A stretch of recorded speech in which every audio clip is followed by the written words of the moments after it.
Voilà, donc on commence l'enregistrement. Je disais alors que si on est très content de se retrouver pour échanger sur la parole de Dieu.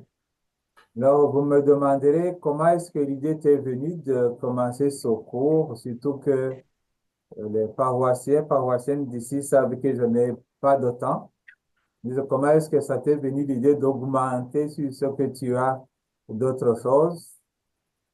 Mais tout d'abord, c'est parce que je vois le soif des gens de connaître la parole de Dieu et de vivre de cette parole-là. Alors, on voit qu'il n'y a pas beaucoup de ressourcement, des endroits où les gens peuvent partager cette parole.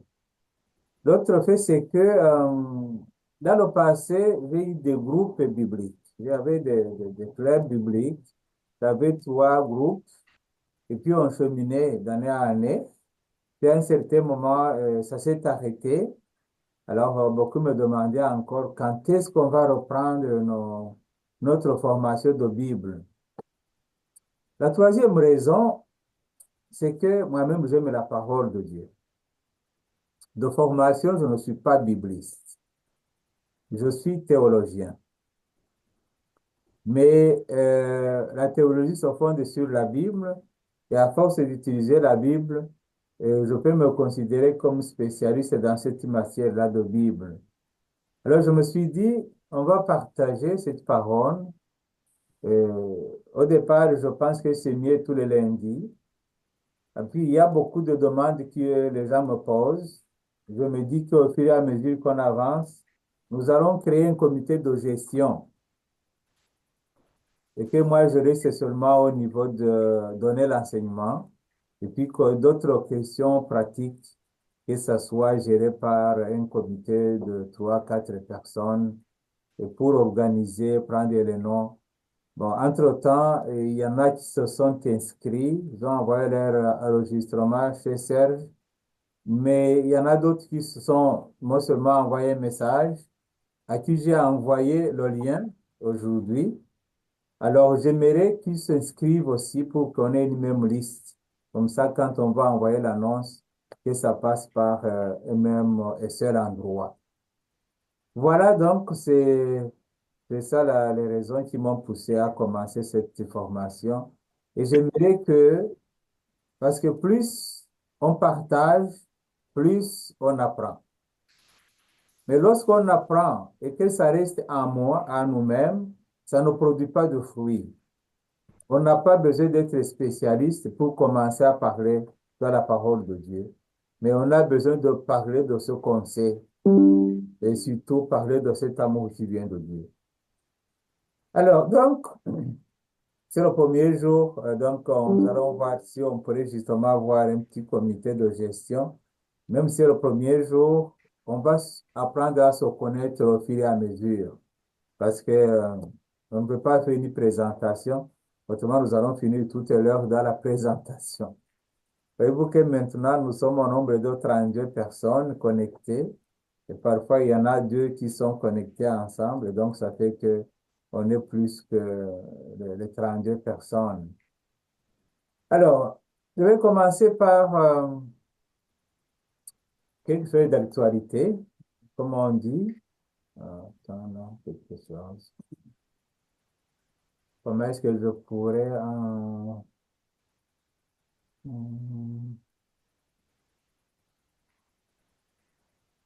comment est-ce que je pourrais attends une seconde là.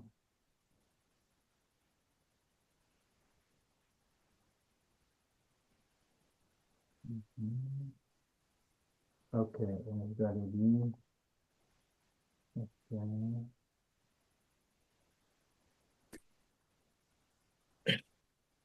ok, voilà, c'est ce que je voulais faire comme ça. Donc, nous allons commencer par une certaine curiosité, seulement par une curiosité, savoir est-ce que la Bible a de l'importance aujourd'hui ou la Bible c'est quelque chose de marginal? Alors, qu'est-ce qui est surprenant, c'est que la Bible n'est pas du tout marginale. Nous sommes dans un monde où on a l'impression que les gens n'ont pas de foi ou que les gens commencent à perdre, je ne sais pas moi, mais lorsque vous regardez les statistiques, on est positivement surpris de voir comment, comment la Bible reste, euh, comment la Bible reste d'une grande actualité. Je vais vous partager un document, j'espère que je vais réussir.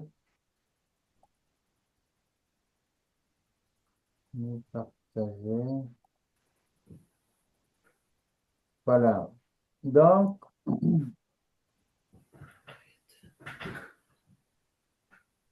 est-ce que vous voyez le document là? OK. Donc, ça, sont des statistiques de 2021 de la Société biblique. Alors, dans le monde, nous avons un nombre de 7 350 langues Parmi, la- la- dans le monde. Et parmi les frites, toutes les langues du monde. On a 735 langues du monde, dont, dont 3000 sont dites des langues, disons, principales. Alors, la Bible, elle est traduite en 704 langues. C'est-à-dire toute la Bible. La partie du Nouveau Testament a 1700 langues. Peut-être que vous allez vous dire, mais c'est peut-être comme ça pour beaucoup de livres ou beaucoup d'autres documents. Non, c'est pas cela parce que déjà, le deuxième livre qu'on dirait qu'il est beaucoup plus traduit dans le monde, c'est le petit livre qu'on appelle Le Petit Prince. Et Le Petit Prince, il est, ce livre est traduit en 466 langues. Ça, c'est Le Petit Prince. C'est le deuxième après la Bible, comme tradition dans le monde, qu'on peut trouver dans le monde. Donc, et la Bible, vous voyez justement, c'est plus que ça, c'est plus que ça. Vous voyez, il y a aussi des traductions qui ne sont pas toutes, ou ni toute la Bible, ni le Nouveau Testament, mais seulement quelques, par exemple, les psaumes, par exemple, les 4 évangiles, par exemple, les lettres de Saint Paul. Donc, des fragments comme cela, ils sont traduits à 926 langues.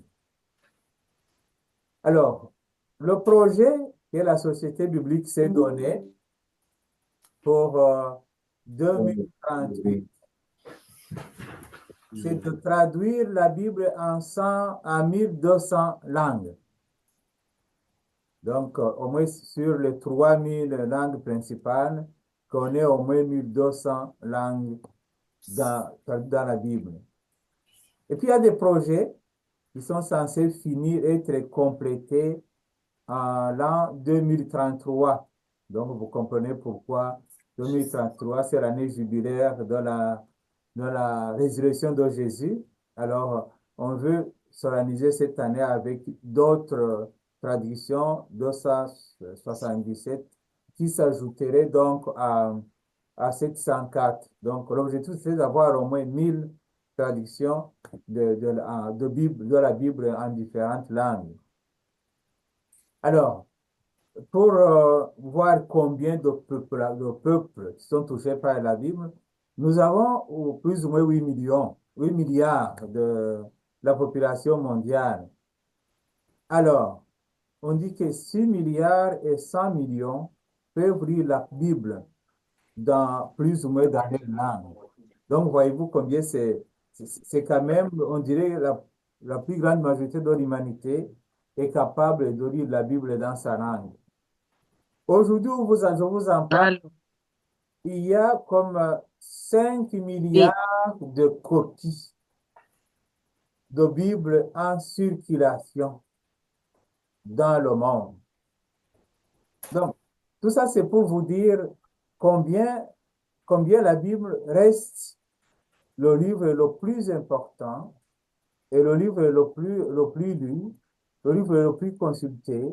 Je vous parlais tout à l'heure du Petit Prince. Donc, le Petit Prince, alors que nous sommes dans 6 milliards de populations qui lisent la Bible, pour le Petit Prince, qui est le deuxième livre, c'est seulement 200 millions de copies qui sont en circulation. Donc, 205 milliards, vous voyez que la différence est vraiment, elle est vraiment énorme. Donc, tout ça, c'était pour vous faire voir plus ou moins combien c'est important que nous découvrions l'importance de la Bible dans notre monde d'aujourd'hui et que nous découvrions combien c'est beaucoup plus important encore qu'on la lise, qu'on lise. Parce que si on ne lit pas la Bible, ça veut dire que il y a une grande partie de l'humanité ou de la culture surtout occidentale qu'on ne réussira pas à comprendre. Alors, je vous ai de fermer le micro, autrement on aura beaucoup de bruit. Donc, on ferme le micro pour que on soit vraiment à l'écoute. Donc, c'est ça. Donc, ça, c'est pour vous dire que si nous ne réussissons pas à lire la Bible et puis à comprendre ce livre ou à l'avoir avec nous, il y a une grande partie de l'humanité ou même de nos cultures même. Parce que si ça touche autant de milliards de personnes, c'est-à-dire que ça a tellement influencé notre vie de tous les jours qu'on ne se rend pas compte. Là, je vous montre l'effet du point de vue de la population qui est touchée par ou qui est touchée par la Bible, mais notre quotidien est tellement imprégné par les expressions bibliques qui sont devenues comme ça a créé comme une façon de vivre, une façon d'être, une façon de parler, une façon de communiquer. Alors, c'est très important qu'on se dise, mais attention, on ne peut pas négliger cela sous prétexte que on est dans un monde qui peut-être met de côté Dieu, mais la réalité est tout autre. La réalité est tout autre parce que j'ai trouvé quelques expressions, très peu parmi tant d'autres, qui montrent que notre quotidien est imprégné par la réalité de la Bible. Donc, par exemple, on a des expressions très courantes. On dit toujours œil pour œil, dent pour dent. D'accord? On dit mal fait du mal, ok, œil pour œil, dent pour dent. On sait que ça, c'est une expression tout à fait biblique. Et puis, les expressions, il est vieux comme Mathusalem. Ah. Parfois, on dit Mathusalem, c'est qui? On le dit comme ça. Ça vient de la Bible. On dit que quelqu'un est tellement vieux comme dans la Genèse, de la Genèse, parce que c'est lui qui a une grande longévité, sauf à même Mathusalem. Et puis, on dit, mais c'est une pleureuse là, comme la Madeleine. Donc, quelqu'un qui pleure comme une Madeleine, ça vient de la Bible aussi, le Nouveau Testament. Donc là, mais on utilise facilement comme c'était une expression qui on se demande qui c'est une Madeleine. Si tu ne le sais pas, tu ne sais même pas que ça vient de la Bible. Quand quelqu'un traverse des moments de d'épreuve ou des moments difficiles, on aime dire, il est dans la traversée du désert. Alors, si on ne connaît pas le langage biblique, le peuple qui a traversé le désert pour atteindre la terre promise, on le dit, mais on ne sait pas que ça vient de la Bible. Souvent on dit, attention, l'homme ne vit pas seulement de pain dans le monde. Ça vient de la Bible, vous savez. Et souvent on aime répéter, rendez à César ce qui est à César. OK, ça aussi, c'est biblique. Puis on se dit, ah, à chaque jour suffit sa peine. Donc, souvent on le répète. Hmm. Je, je vois une paroissienne qui me disait, mon ancien curé aimait dire, faites ce que je vous dis, mais ne faites pas ce que je fais. Je dis, mais quel ancien curé? C'est Jésus qui l'a dit. Mais elle ne savait pas que ça vient de Jésus, cette parole. Alors, on parle, on dit, le bon samaritain, j'ai rencontré le bon samaritain. Mais qui est-il? Non, ça vient de la Bible. On dit, celui-là, là, il est incrédible comme Thomas. Quel Thomas? Alors, on le dit, on le répète, mais nous savons que Thomas, c'est un des apôtres de Jésus, Thomas qui a douté de la résurrection. Il dit, il sait là, je m'en lave les mains. Je m'en lave les mains. La situation comme ça, là, je m'en lave les mains. Ça vient comme Pilate, il s'est lavé les mains, justement, et pendant le moment de la condamnation de Jésus, il s'est lavé les mains lui aussi. Alors, on aime aussi dire, on doit séparer le bon grain de l'ivraie. Ça vient de la Bible aussi. Alors, ah, nul n'est prophète dans son pays. On répète ça. Bon, ça c'est de Jésus aussi. Alors, voilà, jette la première pierre. Donc, quand quelqu'un commence à condamner, ah ok, jette la première pierre, on va voir. D'autres expressions que vous connaissez, alors c'est vraiment la manne céleste, c'est la manne tombée du ciel. Ah, pauvre comme Job, pauvre comme Job. Il fait des jérémiades, il fait des jérémiades. Ça aussi, ça vient de la Bible, mais on l'utilise très souvent. Il dit, il faut travailler à la sueur de son front. Voilà, Genèse. Ah, lui, là, il fait son chemin de croix. Il fait son chemin de croix. Ça, c'est, on le dit, on le répète, mais on sait d'où ça vient. Ah, il a goûté aux fruits défendus. Donc, des expressions de tous les jours. Celle-là, là, c'est une brebis égarée. C'est une brebis égarée. Mais ça vient d'où? Dans la Bible. Ah, donne-nous notre pain quotidien. C'est le pain quotidien. Ah, ça vient d'où? De la Bible. Ah, c'est une goutte dans l'océan. Dans la Bible aussi. Mais on l'utilise à tous les jours. Les jours sont comptés. Le livre de Daniel, ça peut être des jours qui sont comptés. Et souvent, nous, on répète ça. Tes jours sont comptés. Ces jours sont comptés. OK. Et puis, on le dit, mais c'est la Bible. Alors, la paille et la poutre, ça aussi, vous savez que ce sont des expressions qu'on utilise à tous les jours et souvent sans se poser la question de son origine. Bon, ça c'est ce que j'ai pu trouver dans ma recherche, mais vous en avez beaucoup d'autres. Si je vous disais, dites-moi quelles sont les expressions qu'on utilise tous les jours qui viennent de la Bible, vous en aurez Mhm. beaucoup, beaucoup, parce que justement, c'est Vous pour vous dire souhaitez la, finir de jouer?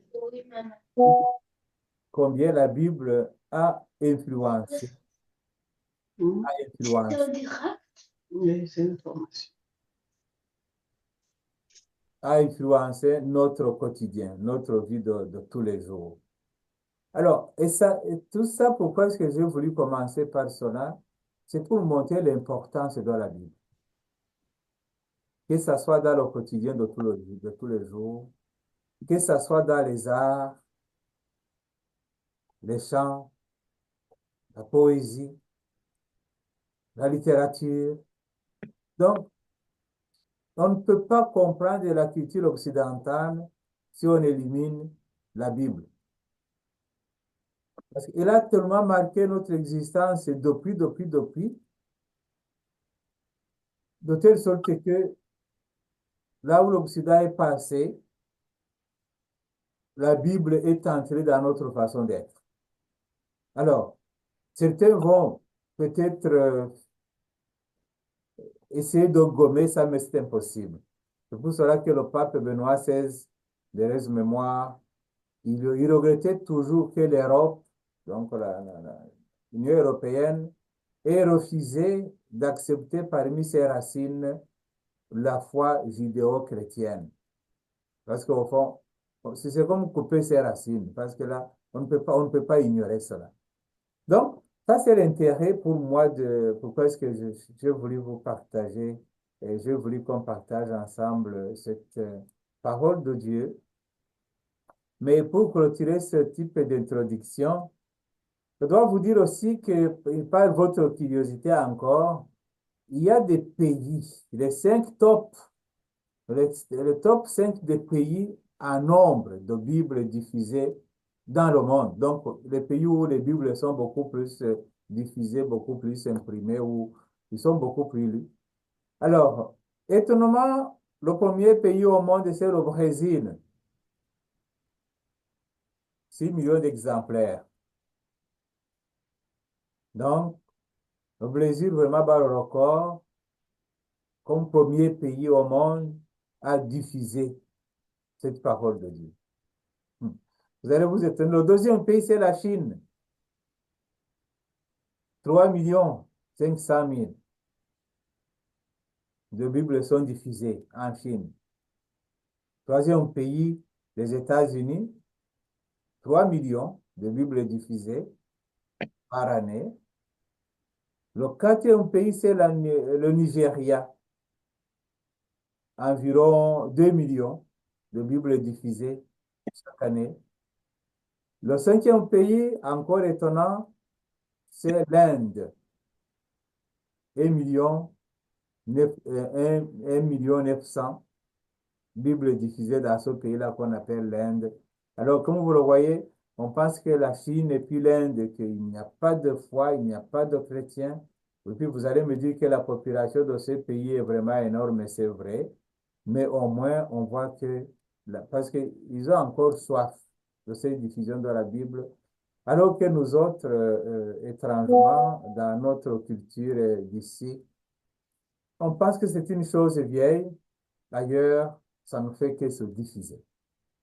Alors, il faudra que nous retournions justement à cette dimension de ce qui a fait notre culture, qui est la foi justement judéo-chrétienne.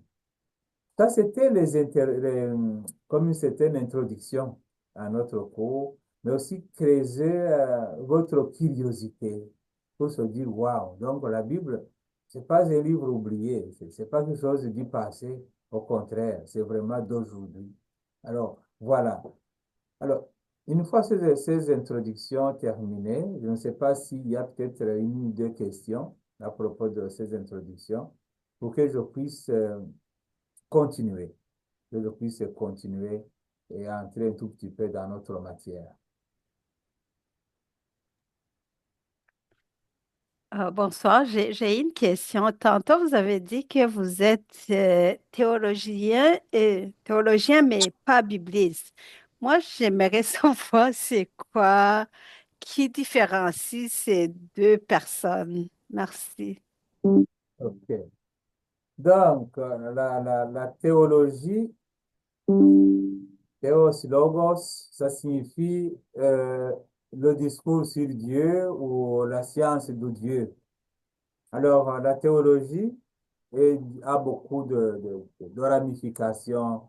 Il y a donc, c'est l'étude de la foi, le développement de la foi. Et puis, par exemple, mon domaine, c'est la théologie dogmatique. C'est de concilier les dogmes de la foi avec le temps. Donc, comme l'histoire des dogmes et comment est-ce qu'aujourd'hui, dans notre vie de tous les jours, ces dogmes définis dans l'Église peuvent nourrir la foi de quelqu'un d'aujourd'hui. Il y aura alors la théologie, par exemple, liturgique, sont des spécialistes de la liturgie. Il y aura la théologie pastorale, ils étudient la pastorale. Il y aura la théologie euh, patristique, ils étudient les études des pères. Toutes sortes de théologies. Il y a comme théologie pratique, théologie systématique, Alors, mais la base est la même. La base, c'est l'approfondissement de la foi dans tel domaine. Évidemment, la théologie, justement, par excellence, c'est la théologie dogmatique parce que là, c'est l'étude de la foi, l'évolution de la foi depuis Jésus jusqu'à aujourd'hui. Alors, les biblistes, eux aussi, ils ont beaucoup de ramifications. Il y a ce qu'on appelle les exégètes. Les exégètes, ce sont des spécialistes de langue biblique. Donc, ils étudient quelles sont les langues supposées originales dans lesquelles a été écrite la Bible. Par exemple, l'araméen, l'hébreu, le grec, le latin, le syriaque, euh, je parlais du grec, c'est ça. Donc, des langues comme ça, sont spécialistes. Donc, ils étudient les textes originaux de la Bible pour les faire coïncider avec le temps et dégager le sens. Lorsque nous voyons une Bible devant nous, il faut se dire, il y a eu un travail énorme des exégètes qui ont disséqué chaque mot. Chaque mot. Oui, j'ai un ami prêtre, ça fait 14 ans qu'il étudie, il fait son doctorat en exégèse, ce qui est plutôt rare. Il y a très peu de doctorats en exégèse parce que ça prend beaucoup d'années. Alors, il m'a dit qu'il analyse une phrase, il fait sa thèse sur une phrase dans la Bible. Alors, donc c'est pour dire qu'il entre dans l'origine du mot. Ça, c'est l'exégèse. Alors, il y a les biblistes, la théologie biblique. Ils sont beaucoup plus nombreux qui ont fait la théologie biblique. Donc, ils approfondissent la Bible dans le sens théologique, donc par rapport à Dieu. Alors, souvent, ce n'est pas un approfondissement des textes, donc des textes comme l'exégèse. Par contre, ils partent des travaux des exégètes pour, pour traduire la Bible et l'actualiser. À partir de ces travaux-là. Alors, le bibliste, c'est quelqu'un qui est comme spécialiste en cette matière-là de la Bible. Mais comme vous le comprenez, la différence n'est pas... le théologien, il part de la Bible. Donc, tu ne peux pas faire la théologie si la Bible n'est pas au livre de base. Mais le théologien, comme dans mon domaine, c'est que je prends la Bible, on l'analyse, point de vue théologique, et puis on voit comment les dogmes que nous avons du point de vue de la foi ont les origines dans la Bible. Alors c'est pour cela que, alors quand je parle de Bible comme théologien, je suis d'une façon ou d'une autre influencé par ma formation théologique. Mais quand un exégète parle de Bible, il va insister beaucoup sur les concepts parce qu'il est spécialiste des concepts, donc des origines des mots. C'est ça. Mais si c'était bibliste seulement, prenons par exemple, le bibliste, il peut prendre un texte du Nouveau Testament et faire sortir tous les passages de l'Ancien Testament. Donc, voir que le texte, prenons par exemple, le chant de Marie, le Magnificat. Le bibliste, il va te montrer que le Magnificat, ses origines se trouvent dans le chant de Anne et dans l'Ancien Testament, mais qu'il y a aussi des passages de psaumes, qu'il y a des passages. Alors, il te montre comment le texte du Nouveau Testament a été influencé par l'Ancien Testament. Moi, je vais aller beaucoup plus en avant. Je vais dire, OK, le dogme, par exemple, de la Sainte Trinité. Alors, ses origines bibliques, les voici. Ainsi de suite. Alors, je ne sais pas si je me suis expliqué, j'ai donné une bonne explication. Très bien, même merci, Père. Merci. Alors, la curiosité, donc, est là. L'importance de la Bible, nous venons de la voir, mais qu'est-ce qu'on trouve que malheureusement, malgré la diffusion de la Bible, malgré les traductions, qui sont vraiment nombreuses par rapport à d'autres livres dans le monde, mais on trouve quand même qu'il y a une grande ignorance de la parole de Dieu. Je lisais des statistiques en Italie. où on dit que 70% des maisons italiennes ont au moins une Bible. Mais ça disait que seulement 3% lisent la Bible régulièrement. Donc, 70% des maisons ont au moins une Bible, mais 3% lisent la Bible régulièrement. Donc, vous pouvez comprendre que souvent c'est comme une décoration, bon, souvent c'est comme l'enfant l'a reçu pour sa première communion ou confirmation, ou bien la grand-mère l'a acheté puis elle nous l'a laissé. Mais c'est un livre qui est là et puis on ne sait pas par où commencer. Et puis on dit, OK, nous avons quand même une Bible. Alors ça fait que ce livre qui est si diffusé dans le monde est malheureusement le livre qui est aussi ignoré. Surtout parce que beaucoup ont peur de l'aborder. Ils ont peur d'entrer dedans. C'est un peu comme compliqué. C'est comme quand tu prends le Coran, tu regardes, tu dis, mon Dieu, où est-ce qu'il commence? Donc, si tu ne sais pas par où tu commences, tu ne sais même pas par où tu vas. Alors, ça fait que, et souvent, il va ouvrir la Bible, puis il va dire, mais c'est compliqué, puis il y en a qui disaient, mais quand je lis là, ça me fatigue, c'est fade, ce sont des histoires, donc ça ne me touche pas. Alors, on pourrait se demander comment est-ce qu'on peut alors profiter de la Bible quand vous la lisez pour que ça soit vraiment profitable. Autrement, ça risque d'être seulement un livre qui n'a pas beaucoup d'effets sur notre vie. Mais avant d'arriver sur ce point, je dois vous rappeler encore que lorsqu'on parle de Bible, c'est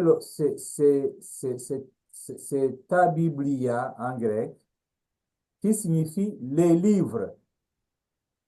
La Bible, ce n'est pas un livre, c'est un ensemble de livres.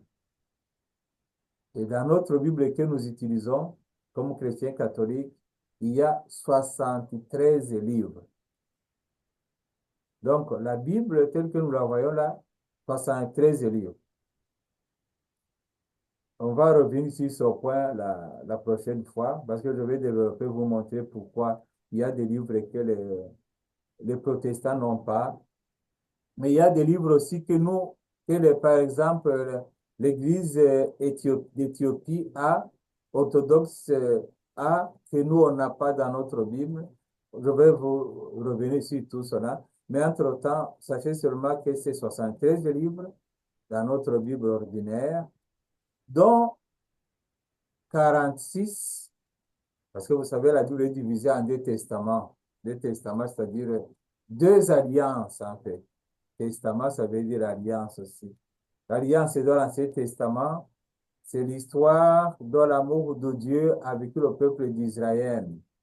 Donc, ça, c'est l'Ancien Testament. L'histoire, la relation de Dieu avec son peuple Israël. Ça commence par le livre de la Genèse. Ça finit par le livre de Malachie. Donc, du prophète Malachie. Donc, vous avez la Genèse au début, prophète Malachie à la fin.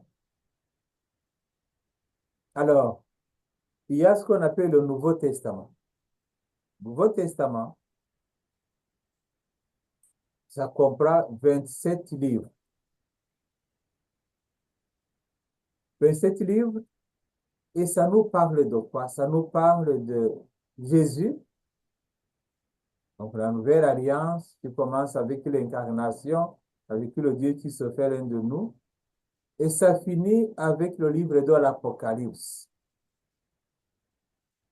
Donc les 27 livres, c'est comme l'alliance de Dieu qui se matérialise en Jésus, qui vient, qui se fait l'un de nous, et puis qui nous parle. Donc, nous avons comme les deux testaments, l'Ancien Testament qui est beaucoup plus peuple d'Israël, le Nouveau Testament qui est beaucoup plus universel, parce que ça touche presque toutes les nations.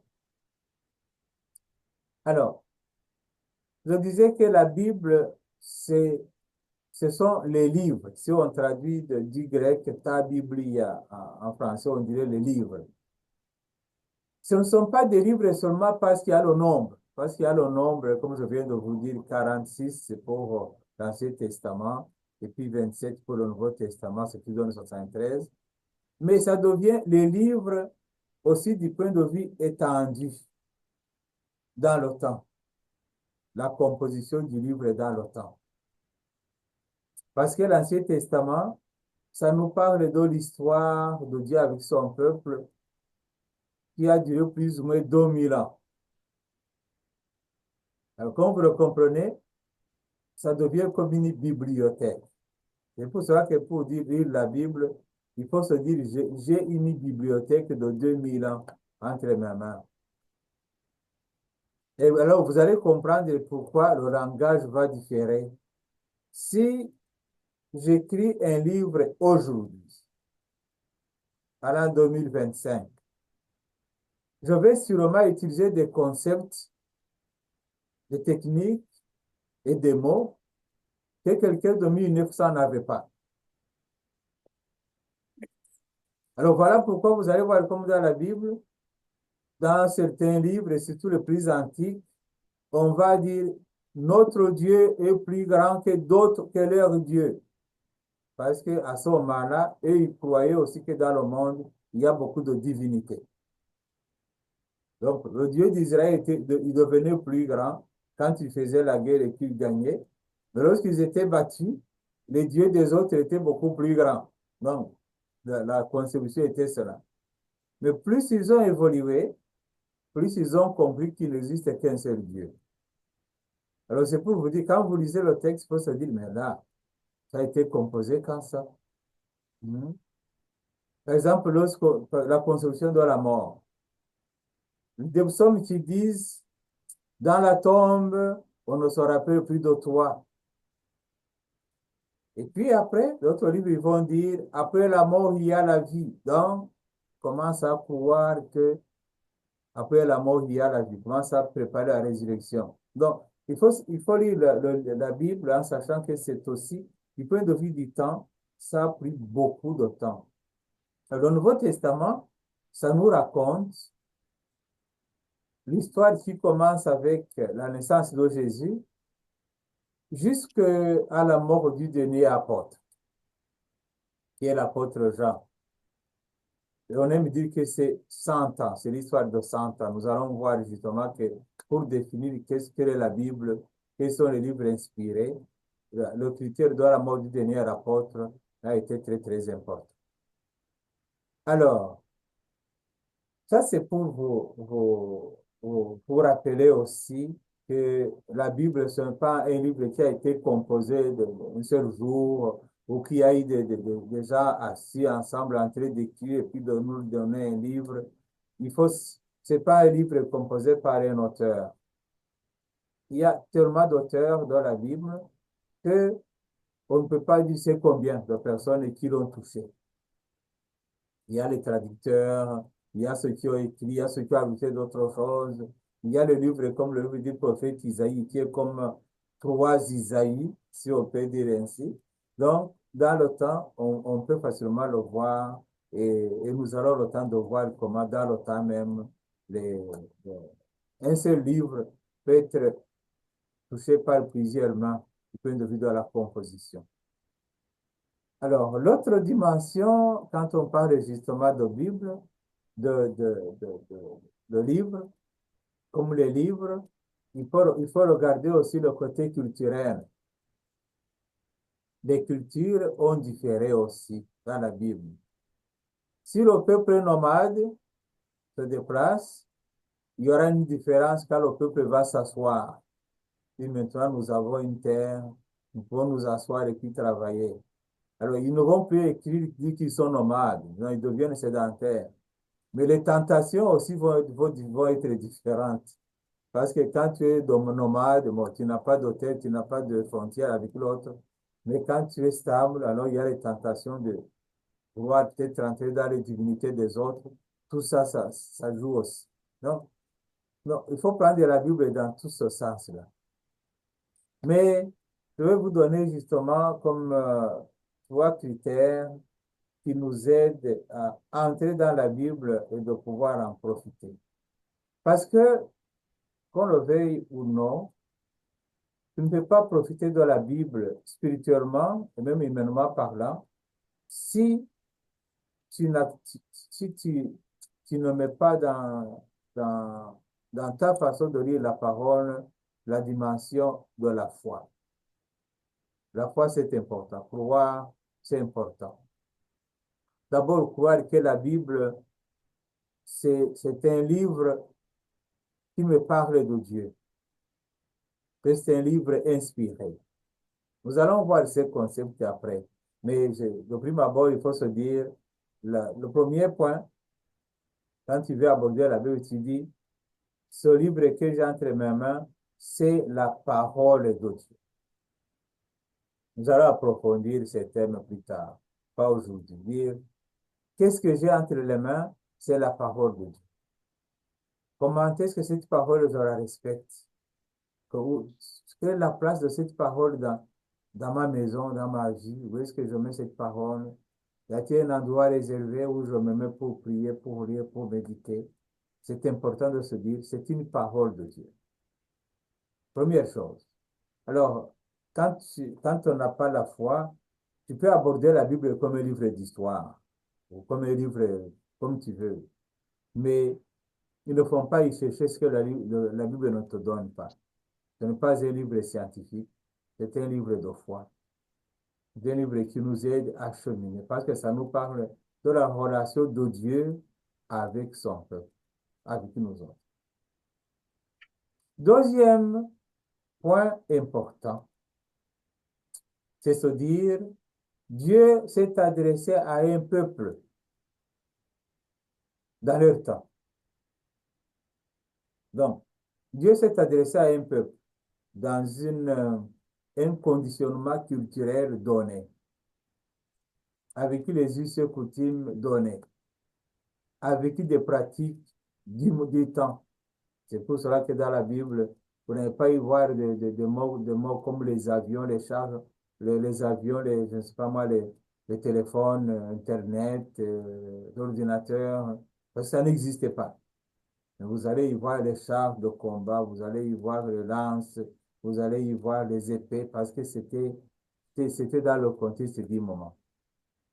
Donc, la Bible a été composée en suivant le schéma de ce temps-là. Il y a donc la philosophie du moment, la pensée du moment, les réactions du moment. Tout ça, ça ressort dans la Bible. Parce que Dieu qui nous parle ne nous met pas en dehors du contexte de notre temps. Autrement, on ne comprendrait rien. Mais il nous parle dans le temps, dans notre temps, pour que nous puissions comprendre sa communication. Alors, ça, c'est un point assez important. Et c'est pour cela que quand je vois quelqu'un qui est vraiment intéressé à méditer la parole de Dieu, je lui dis, essaie de lire les introductions de chaque livre. Parce que l'introduction de chaque livre, ça te met dans le bain, dans le contexte du livre. Ça te met aussi dans le genre littéraire du livre. Parce qu'il y a tellement de genres littéraires dans la Bible, nous allons voir ça aussi à son temps, que on, tu ne peux pas lire les paraboles, les comprendre comme on comprend les livres, par exemple, historiques. Tu ne peux pas lire les psaumes ou d'autres poèmes et puis les interpréter comme tu interprètes les narrations. C'est différent. Donc, il faut comprendre tout cela pour que la parole de Dieu puisse être nourrissante pour ta vie spirituelle. Et ça, alors, ça signifie, et c'est vraiment important qu'on sache plus ou moins la culture de quand est-ce que la Bible a été composée. Mais quand on ne le sait pas, au moins, et le troisième point, c'est beaucoup plus important encore que le deuxième, parce qu'il y a le premier qui dit, j'ai la parole de Dieu. Le deuxième, Dieu a parlé à son peuple à son temps, à son temps. Troisième critère, c'est que Dieu me parle aujourd'hui. La parole de Dieu qui a été composée il y a 3000 ans, il y a 2000 ans, aujourd'hui, il me parle. Parce que Dieu ne vit pas au passé, Dieu vit au présent. Alors, c'est pour cela que ça va être peut-être un exercice que vous allez faire toute cette semaine. Prendre la parole et puis la lire à son temps. Par exemple, la vocation d'Abraham, Genèse chapitre 12. Et tu vois Abraham qui doit quitter, et puis, mais qui part avec les bêtes, il part avec toutes ces bêtes, il part avec tout ce qu'il avait pour pouvoir aller là où le Seigneur va l'amener.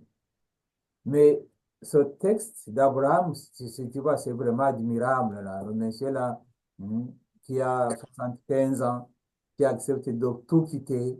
Et puis, mais il part quand même avec des servants, avec tous les biens. Il va où bon, là où le Seigneur va lui montrer. Alors, si je lis ce passage et que je lis dans l'admiration d'Abraham, ça ne va pas me nourrir à moi. Ça devient une histoire, comme je peux lire un roman ou quelque chose. Je peux y tirer quelques leçons, mais ça ne veut pas me nourrir vraiment. Mais lorsque je dis ce passage où le Seigneur m'invite à quitter, invite Abraham à quitter les trois dimensions, alors qu'est-ce que ça me dit à moi aujourd'hui? Le Seigneur m'invite à quitter quoi? Pour que je puisse le suivre, pour que je puisse écouter sa parole. Donc, ce qui est important qui me nourrit, c'est cette parole actualisée dans ma vie d'aujourd'hui, actualisée dans la réalité où je me trouve aujourd'hui. Et c'est important parce que souvent, beaucoup de personnes trouvent que la Bible est difficile, que c'est fatigant, que c'est lire les choses du passé, mais ils oublient que Dieu ne parle pas seulement au passé, il parle aussi au présent. Alors, si j'ai compris que c'est la parole de Dieu et que je la lis vraiment en sachant que c'est la parole de Dieu, il faut y trouver un message pour moi. Et c'est dans chaque passage de la Bible. C'est parce que dans la Bible, il y a un message pour moi aujourd'hui. Et c'est pour cela que lorsqu'on lit la parole de Dieu, il faut avoir du temps aussi pour la méditer. Hmm. C'est un peu compliqué parce que quand nous recevons la messe, nous avons comme quatre lectures et puis il faut finir au plus tard pendant 1 heure toute la messe. On a première lecture, puis on a un psaume qui est aussi la parole de Dieu. On a deuxième lecture et puis on a l'évangile. Puis le prêtre doit expliquer les quatre lectures dans moins de 7 minutes d'après ce qu'on dit. Bon, moi, je dépasse toujours. Mais c'est, après, tu dis, mais je vais faire un choix parce que je ne peux pas tout méditer. Mais si on veut vraiment approfondir la parole de Dieu, on devrait trouver même un message dans un psaume. Hmm. Lorsque Gilles chante le psaume, je devrais me dire, waouh, cette parole me parle. Mais on est tellement habitué comme distrait que parfois on ne sait même pas accueillir le message. Donc, je me résume parce que je trouve ça important. Le livre que j'ai ici, c'est la parole de Dieu. Donc, si c'est la parole de Dieu, il a parlé à son temps à un peuple donné dans leur histoire. Mais aujourd'hui aussi, il me parle. Vous connaissez la fameuse phrase de Saint Jérôme. Saint Jérôme qui dit, lorsque nous prions, nous parlons à Dieu. Lorsque nous lisons la parole, c'est Dieu qui nous parle. C'est bon. Donc, lis la parole comme si Dieu me parle. Il a des explications à me donner aujourd'hui. Alors, je vais finir par deux dangers à éviter. Il y a deux extrêmes qu'il faut éviter lorsqu'on lit la Bible. Il y a ce qu'on appelle le fondamentalisme. C'est le danger de vouloir interpréter textuellement la parole de Dieu. Se dire, ça s'est passé comme ça, donc c'est comme ça. Le danger du fondamentalisme, c'est que tu risques de tomber dans beaucoup de contradictions. C'est-à-dire, quand tu lis la parole de Dieu, il ne faut pas se dire, cette parole que je lis maintenant, c'est comme ça matériellement que ça s'est passé. La Bible n'est pas un livre d'histoire au sens classique du terme. C'est le livre d'histoire du salut, c'est-à-dire l'intervention de Dieu dans ma vie ou dans la vie de son peuple. Alors, si c'est comme ça, il faut écouter l'Esprit Saint pour que je puisse recevoir une interprétation. Nous allons approfondir ce thème la fois prochaine. Deuxième danger à éviter, c'est le danger qu'on peut dire des athées, les athées ou les gnostiques, ceux qui disent que il n'y a que des mensonges dans la Bible. Lui aussi n'a rien compris, parce qu'il cherche dans la Bible ce qui n'est pas dans la Bible. Et puis c'est normal dans toutes les sciences. Si moi je suis malade de cœur, je ne vais pas chercher le médicament de cœur chez un banquier. Il faut que j'aille chez le cardiologue. Alors, dans la Bible, je vais chercher le message de Dieu, la parole de Dieu. Mais ce n'est pas un livre scientifique. C'est un livre qui me communique le message qui me guérit et qui m'aide à cheminer dans le monde. Alors, lorsque on tombe ou dans le fondamentalisme, ou dans le gnosticisme, ou le scepticisme plutôt, c'est toujours dangereux parce que tu vas dans les deux extrêmes. Nous savons que c'est la parole de Dieu qui a été diffusée par Dieu dans son temps et dans le temps du peuple de son peuple et qui me parle aujourd'hui parce que le Dieu parle à travers sa parole. Malheureusement, je vois que notre temps avance beaucoup. Il reste 3 minutes. Je veux vous laisser s'il y a quelques questions, mais je vous donne comme un petit travail. Un petit travail. Vous allez lire, justement, j'ai glissé un mot là-dessus. Vous allez lire le livre de la Genèse, chapitre 12. Et puis, vous allez vivre l'expérience d'Abraham.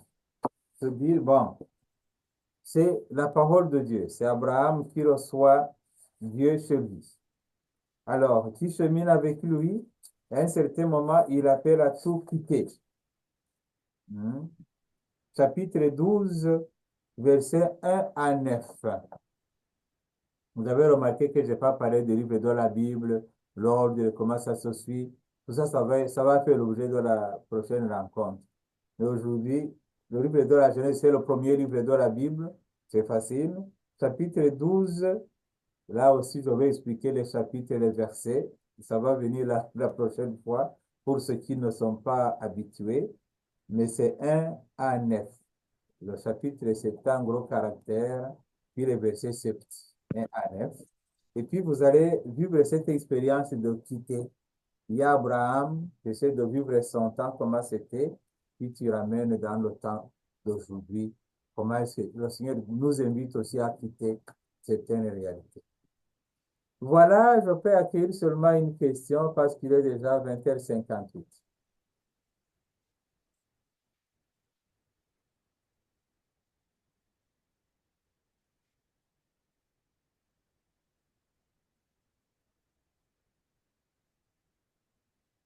Ok, merci beaucoup, Arlette. Oui, merci Hortense. Donc, aujourd'hui, en fait, je voulais créer seulement le soif en vous pour que le lundi prochain, là, on continue à développer ce thème jusqu'à ce qu'on puisse disséquer ensemble le texte de la parole de Dieu. Alors, merci à tout le monde. Alors, rendez-vous lundi prochain. Que le Seigneur nous bénisse tous. Merci. Merci, Père. Merci beaucoup. Merci beaucoup. Merci, Père. Merci Bonne beaucoup. nuit à tous. Bonne soirée. Merci. Bonne soirée. Merci. Prochaine. Le même livre qu'on utilise. Merci. Merci, Père. Merci beaucoup. Bye bye.